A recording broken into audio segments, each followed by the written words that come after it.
네, 안녕하십니까. 네, 안녕하십니까. 예, 로집사의 이정엽 대표 변호사입니다. 네, 서동계 회계사입니다. 예, 오늘도 원래는 이제 하루 델리오와 관련된 얘기를 조금 더 알려드려야 되는데 지금 여러 가지 좀 수사 중이어서 자세한 내용을 계속 유튜브로 이제 송출하는 게 좀 적절치 않다는 판단이 들어서 어느 정도 수사가 좀 마무리되면 그 상황을 정리해서 이제 다시 한번 알려드리는 방향으로, 그러니까 수사가 진행되는 과정 하나하나를 유튜브로 매일매일 알려드리는 것은 적절치 않다고 해서 잠시 하루 델리오 건에 대해서는 중요한 이벤트가 생길 때까지 좀 기다려 주시면 감사하겠습니다.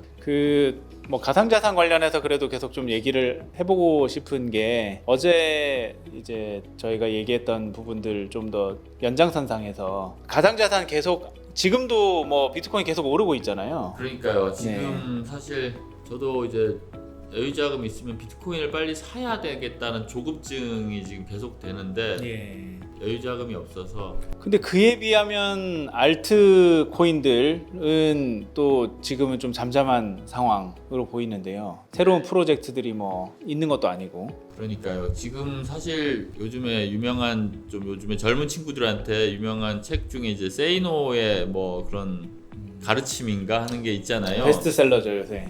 네. PDF로도 계속 읽지만 그래도 책을 많이 사보시는 것 같더라고요. 정말 뭐 뼈 때리는 얘기들이 나오고 되게 이제 뭐야 막 이렇게 좀 읽어보니까 그런 얘기도 많은데 뭐 읽어볼 만한, 생각해볼 만한 지점도 많고, 그래서 코인 관련해서 비트코인이나 코인 관련해서도 투자는 여유자금으로 해야 된다. 그 여유자금은 한참 있다가 몇 년 후에 쓸 자금이다, 이게 아니라 없어도 되는 자금이다, 이렇게 하는데 지금 저희 이제 가상자산 투자하시는 분이 과연 그런 자금으로 하는지 아니면 급하게 불을 불리려고 하는지 좀 걱정이 되더라고요. 예, 뭐 완전 여유자금으로만 하지는 않죠.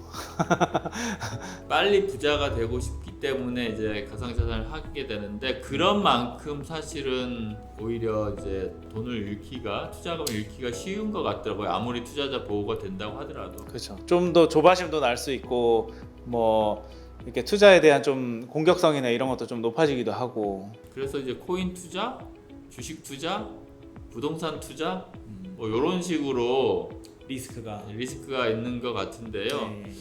이제 코인 투자 관련해서는 그러면 이제 뭐 투자를 전혀 하면 안 되느냐 하면, 그거 어차피 이제 가상자산 블록체인 생태계가 활성화되려면 거기 이제 자금 조달이 되어야 되고 투자 자체가 뭐 잘못된 것이라고 할 수는 없을 것 같습니다. 근데 이제 투자자가 그렇다고 하더라도 뭐 기본적인 어떤 정보라든지 그리고 뭐 불공정 행위나 뭐 시세 조정 같은 건 없는 시장에서 투자를 하는 게 맞을 것 같은데요. 그렇죠. 오늘 어제와 동일하게 이제 소위 이제 마켓 메이킹이라고 하는 그 부분에 대해서 다시 한번 또 얘기를 해보도록 하겠습니다.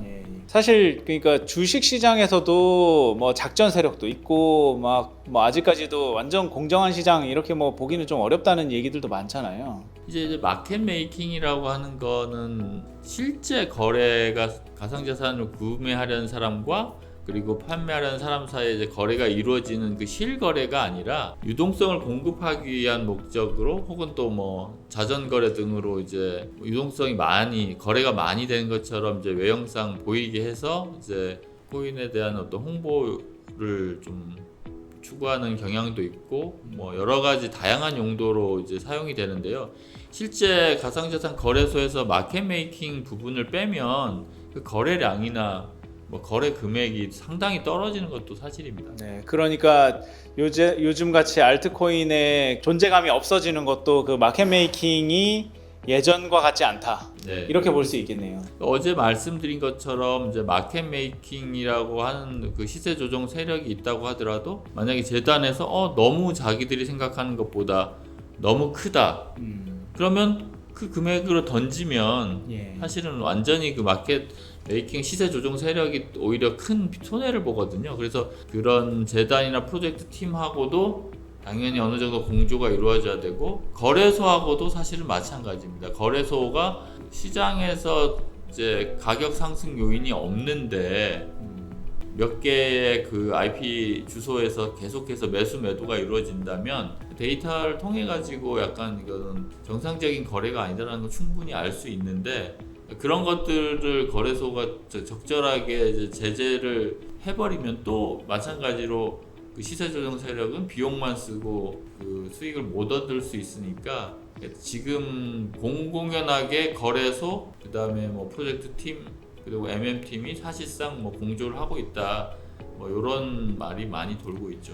여러 가지 기사들이 그 MM과 관련해서도 나오던데, 한쪽으로는 뭐 거래소가 방조하고 있다, 거래소도 또는 아까 말씀하신 것처럼 그 하나의 그런 니즈에 따라서 하고, 마켓 메이킹이라는 이름 안에 서로 다 이 시장에 대한 조작이 되고 있다라는 기사도 있고, 또 한쪽으로는 거래소들이 이 마켓 메이킹을 걸러내기 위한 뭐 여러 가지 프로그램을 도입했다, 뭐 이런 얘기들도 나오기는 하더라고요. 예, 맞습니다. 근데 이제 마켓 메이킹을 하려면 기본적으로 코인 물량이 있어야 되잖아요. 그렇죠.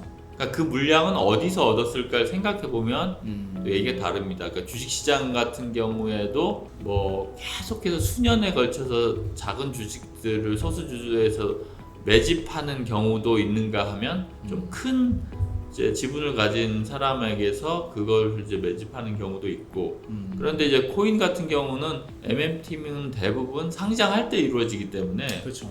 그러면 상장할 때 그러면 그 많은 물량을 어디서 가져왔냐? 예, 그렇죠.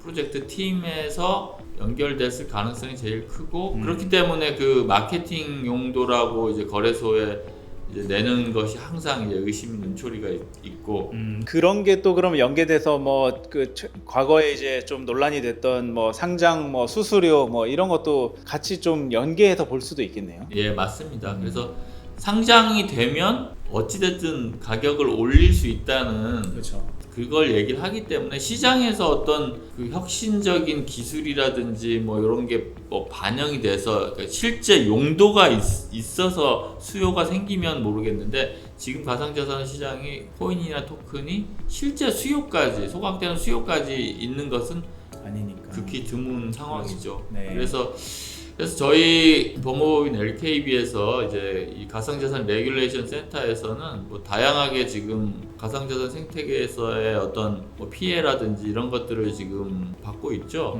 맞습니다. 네네. 그래서 어제도 뭐 좀 연락을 또 주셨고, 여러 가지 케이스들을 저희가 또 좀 파악하면서 또 법적으로 과연 대응할 수 있는 방법 또는 구제할 수 있는 방법이 있는가, 이런 것도 계속 좀 연구를 해보고 있는 상황입니다.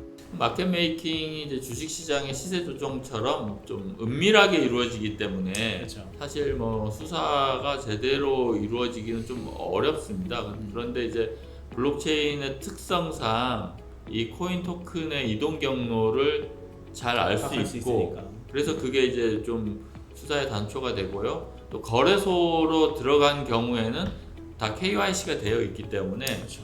누가 가장 많은 이제 거래를 했는지를 또 알 수 있습니다. 그래서 그 부분에 대해서 뭐 지금까지는 수사 당국에서 뭐 인력도 없고 뭐 다른 것도 많기 때문에 또 공부도 안 되어 있어서 좀 손을 놓고 있었다고 한다면, 그러니까 지금 그 검찰이나 경찰의 이제 가상자산에 관한 그 스탠스를 보면 이 부분에 대한 어떤 시장 건전성을 좀 끌어올리려고 하는 게 아닌가. 그게 필요한 것 같습니다. 그러니까 지금 주식 시장만 봐도 우리나라 주식 시장과 뭐 지금 나스닥 뭐 그러니까 미국에 있는 주식 시장의 그 가장 큰 차이 중에 하나가 그런 신뢰도라고 하잖아요. 네, 그러니까 가상자산 거래에 대한 부분도 사실 지금 신뢰도가 많이 떨어져 있으니까 그런 부분들을 좀 더 올려야 이 생태계, 이 산업이 좀 더 발전할 수 있지 않나. 네, 맞습니다. 그래서 그 MM 마켓 메이킹과 관련돼서 좀 뭐 아시는 게 있거나 뭐 이거 공공연하게 이루어진다고 하는 것을 어떻게 알게 됐다라는 분이 이제 제보를 해주시면 저희가 그걸 기초로 해서 뭐 이제 생태계 건전을 위한 어떤 법률적 조치가 가능한지에 대해서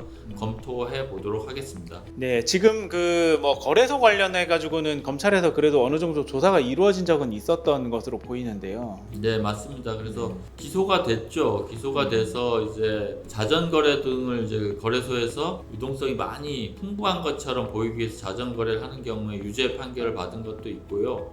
뭐 아직 형이 그러니까 판결이 확정되지 않은 사건들도 있는데 거래소에서 자기 내부적으로 원래는 실제적으로는 유저들이 별로 없는데 유저들이 많이 있는 것처럼 그렇게 해서 뭐 유저들이 들어가서 거래를 했는데 사실은 이제 대부분은 봇 거래이고 실제 거래는 별로 없는 경우라고 한다면 그렇게 당연히 이제 봇 활동이 줄어들면 가격이 떨어질 수밖에 없거든요. 그렇겠죠. 그래서 그런 경우라고 하면 당연히 저는 사기라든지 아니면 뭐 가상자산 지금 이용자 보호법은 이제 적용이 뒤지만 그 전에 뭐 특근법 관련된 내용에서도 법에 저촉되는 부분이 있지 않을까 이렇게 생각을 하고 있습니다. 그리고 사기죄로 기소한 것도 있더라고요. 예.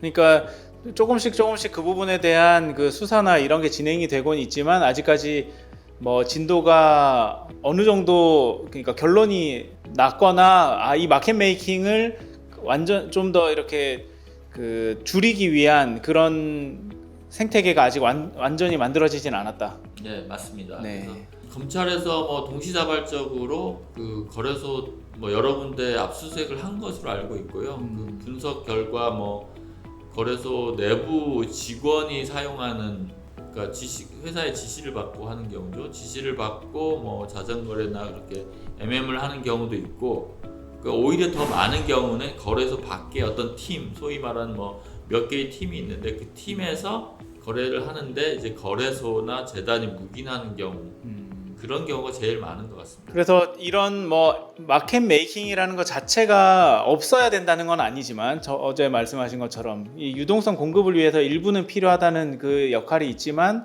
그걸 이용해서 일반적인 사람들한테서 피해를 주고 돈을 과도한 누군가가 버는 상황 그걸 막아야 되는 거죠. 그렇죠. 그러니까 이제 이해관계 충돌이 없어야 되는데 이제 거래소가 자체적으로 MM을 하는 경우는 당연히 문제가 되겠죠. 예. 그리고 재단도 마찬가지로 재단이 스스로 MM을 하는 경우는 당연히 자기 이익으로는 안 되겠고요. 그래서 라이센스 있는 MM을 좀 투명하게 할 수 있는 조건에 맞춰 투명하게 할 수 있는 그런 기관이 필요하다고 개인적으로 생각해 보고 있습니다. 그리고 그런 기관도 그 뭐 수수료를 받아서 일을 해야지 자기네가 이 트레이딩으로 돈을 벌면 안 된다는 거잖아요. 그렇죠. 예. 그래서 그 부분에 대해서 지금 두 번째 시간인데요. 좀 사연을 많이 보내주셔야 뭐 요러요러한 토큰의 경우 요렇게 MM을 했다고 이제 알려져 있다든지 그 MM 팀이 뭐 어떻게 구성되어 있다든지 뭐 이런 것들을 저희한테 알려주시면 저희가 그 법적 대응 방법에 대해서 또 리서치를 해서 알려드리도록 하겠습니다. 예, 알겠습니다. 그러면 저희가 또 이 부분은 앞으로 계속 의견들을 들어서 더 발전시켜 나가보도록 하겠습니다. 예. 네, 알겠습니다. 감사합니다.